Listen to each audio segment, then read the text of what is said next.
We're going to be talking about is the split retainer limited orthodontic treatment, or what sometimes we'll call a split Essix style retainer. So this can be done a couple different ways. One is a digitally assisted method and one is a conventional method. So today I'm going to walk you through how to do this digitally assisted with your CEREC or other digital scanner. So this patient presented with a chief complaint of not liking the crown on tooth number 8, or the upper right central incisor. So when we look at this tooth overall, you can tell it's definitely a little bit longer than its neighbor. Overall, the value appears to be a little bit low. And when we look at the overall chroma, the chroma appears to maybe be a little bit mismatched from an intensity standpoint. So not only low value, too intense of a chroma, and then maybe the hue is slightly off. Maybe it's a little bit more yellow than it probably should be. But overall, looking at this tooth, there are some other problems that definitely arise. So you can see not only the length issue, but as we go forward, you can see that we definitely have a problem on the distal. So this little diastema can cause a lot of problems. A lot of times what I'll do in situations like this is I kind of give the patient two options. We can look at trying to do a treatment on the lateral incisor. We can also look at trying to just hide some of the room on the distal. But there's also other treatments available too. Something very, very simple that we can do while we're waiting for other treatment to go through, namely the fixed dental prosthetic that we're going to deliver on the lower left-hand side. We can do something called limited orthodontic split Essix style treatment. So when a patient comes into you and says, I don't like my gap, we have to decide between orthodontics and prosthetic styles of treatment. Well, how are we going to do that? When we look at the previous case that's digitized now behind you in the screen, we have to look at length to width imbalances. So when we look at the properly proportioned central incisor that's unworn, it's about 78% the width when we compare it to the length, or what we would say a 0.8 ratio of width to length. There's a couple different numbers out there, but as long as we stick with that kind of generalized proportion, we tend to have a really nicely shaped central incisor. As we get to lateral incisors, we tend to see that percentage or proportion drop a little bit to 68 to 70%. So it's going to become very difficult on this case, even when we try to split the difference. So if we can close diastema while maintaining proper length to width, then prosthetics or direct methods can be the method of choice. But lots of times what I tend to find, I have a young patient population. In this case, the patient did have proper overjet, but then sometimes the diastema can't be closed even if we do have proper overjet. It just can't be closed and maintain proper length to width ratios. So even in those cases, more complex orthodontic treatment may be needed. But in something like this, where we're going to be replacing a crown and the patient does have proper overjet, sometimes we can get away with both styles of treatment, both orthodontics and prosthetic styles of treatment. So how would we go about doing this low-cost split Essix style retainer? Let me go over some of the basic supplies. First, you're going to need about a 1 millimeter clear splint, and the splint material I use is by Great Lakes Orthodontics, and we split that material at the diastema. And so we'll show you some pictures here as we go on in this presentation exactly how I do that.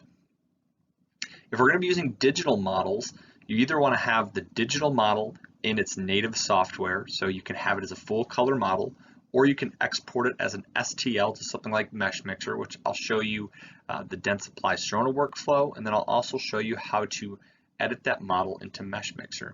But for that, we'll need to digitally add buttons to the model or some sort of protuberance on a tooth, 2 to 3 teeth back from the diastema.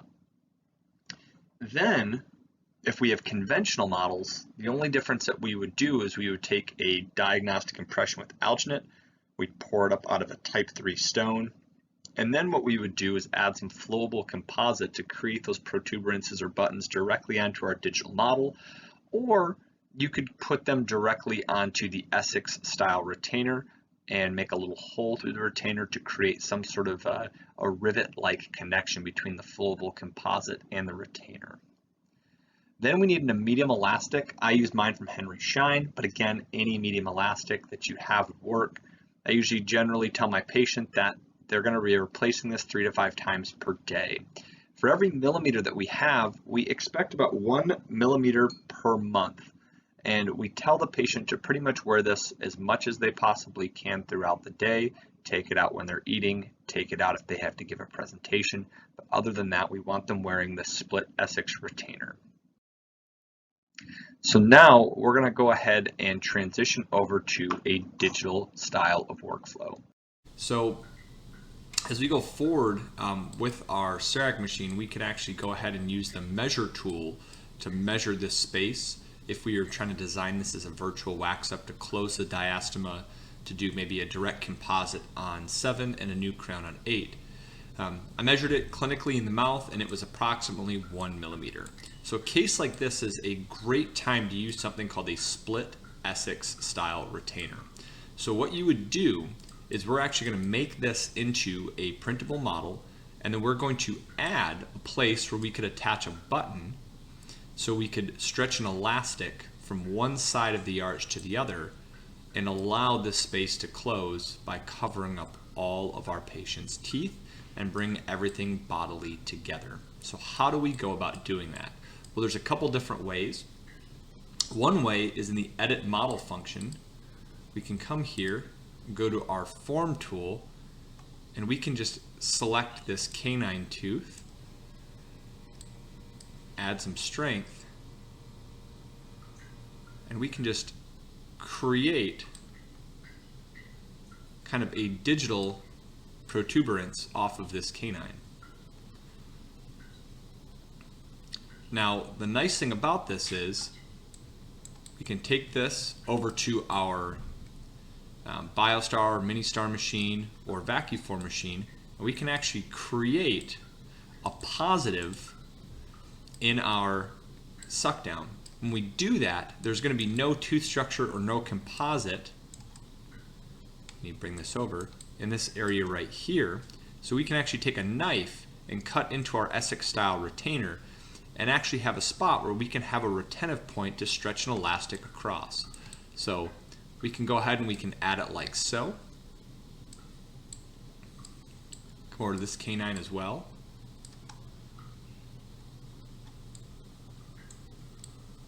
Add this little protuberance like so. And this is just like adding composite to a stone model to create a positive on that stone model. Now, what we'll do is we'll actually walk you through the steps in some PowerPoint slides and some narration of how to actually make that split Essix style retainer and close this space predictably if we have the proper overjet and we have enough, we don't have too deep of an overbite, for about 1 millimeter a month to close this space. So typically this is how I'll export these cases. File, export, and then we'll actually export this case as an STL highest resolution. We'll put it on our desktop as Essix. I know Essix is a name brand of plastic. It's just kind of colloquially what we call this type of appliance. So now we're going to close all this in-lab down, and I'm going to show you a different way you can do it. So if we bring it over here, go ahead and turn the lower off. We'll click on the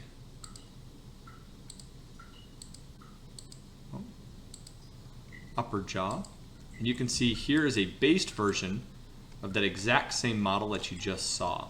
So obviously you can see about the 1 millimeter space that we have right here. Another way you can do this is you can select it in Mesh Mixer. You can go ahead and you can extrude it. And you could bring it out like so and do the exact same thing in Mesh Mixer. So another way to do the exact same type of movement. In lab, I tend to find I like a little bit better just because sometimes if we have two sharp of an edge. We can actually have this Essix, when we do the vacuum form or the pressure molding, it can actually fracture in this area and create an air leak and not form well around our teeth. Do the same thing here. We can make it a little bit smaller, deform, extrude.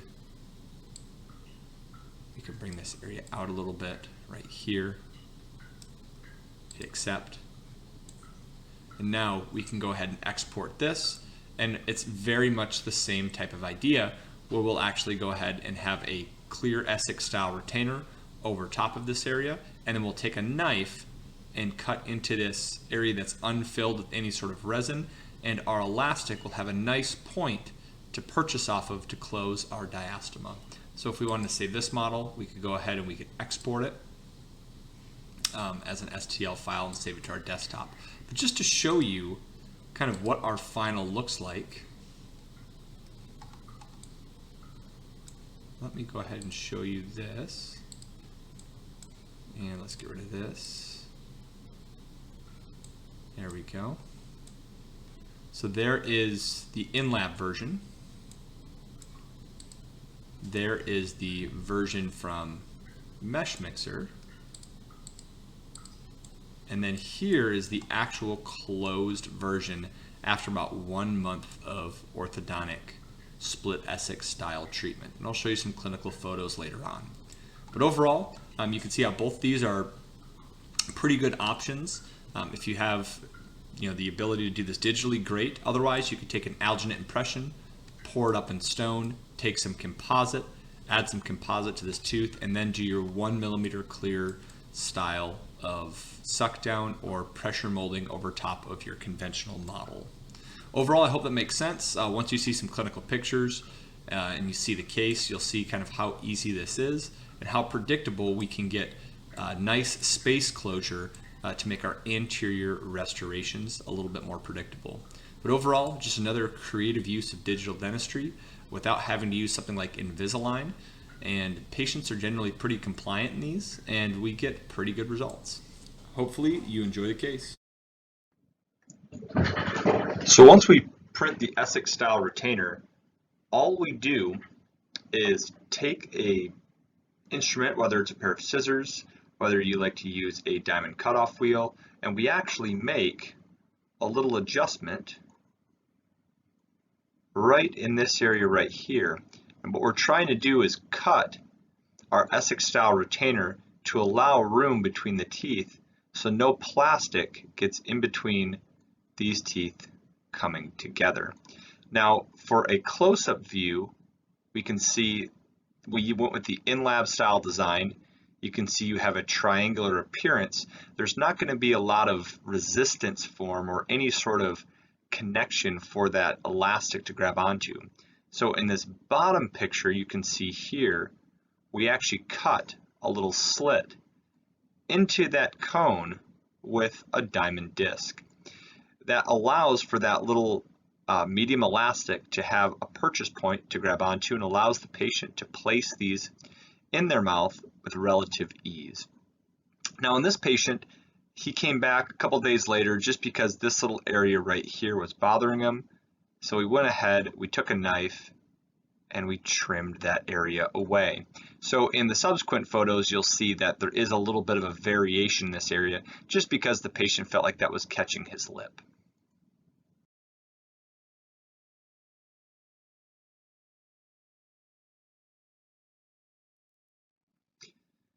So here was before, and let me show you what 4 weeks later actually looked like. So as you can see, we have that little bit of difference where I went ahead and I trimmed this back. You can see clearly how this elastic stretches across and allowed the teeth to come together without any plastic getting in our way. So overall, this treatment tends to work very well when the patient has the overjet, we don't run out of room, and we don't have so deep of a bite where it keeps getting impinged upon by the mandibular teeth. So here's a before and here's an after. So overall, this is going to make the situation on tooth number 8, or the right central incisor, much easier for us from a length to width perspective. Now, at this point, we're not going to put any sort of fixed retention because we still have to redo the restoration on tooth number 8. Once we get to the point where we're looking at doing the final restoration, we'll look at possibly some sort of fixed retention so that space doesn't open in the future. But in the meantime, we ended up doing a CEREC type long-term provisionalization for that missing canine we had on the lower left-hand side. So you can see in this photo what we did with the CEREC prime scan while we were milling the premolar, which we now turned into a canine, and we gave the patient extra incisor due to the lack of room that we had. This is put in for a long-term provisional while we send this patient off to the periodontist to get some grafting in this area.